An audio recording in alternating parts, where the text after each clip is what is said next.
Social transformation to me means development that will impact the people of Africa, not development which will just translate as GDP growth when the people in Africa continue to remain poor, but one which will help to diversify economies, create jobs, and benefit the people of the continent.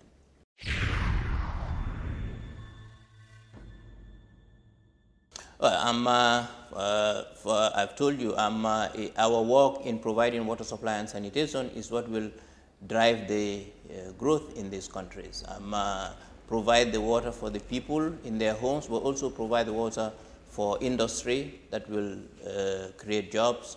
Our work will also help reduce the health burden of countries, and this allows countries additional resources to frees up the national resources for other activities.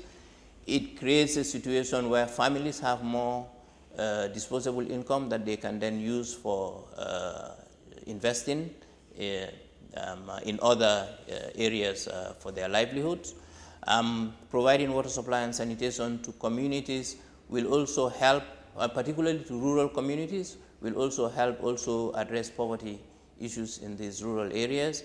And managing these many water resources for growth will require us developing them more for irrigation and for hydropower development, but developing multipurpose dams that will also help us to better address issues of to ensure better reliance to climate change issues. We have a lot of floods on the continent, and this is because we have very little storage to deal with these floods. But we also have many drought events on the continent because we are not, again, we don't have the storage to help us buffer the dry period. So investing in water development will significantly help address these issues.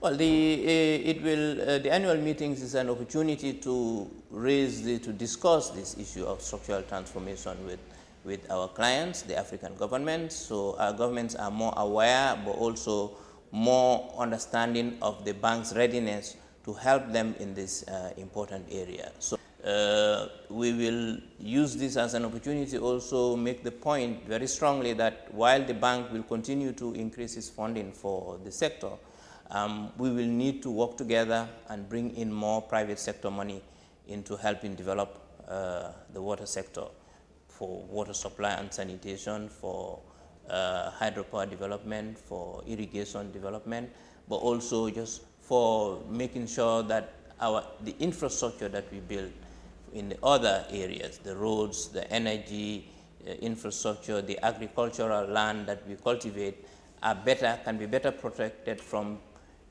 problems of flooding and also problems of drought that arise.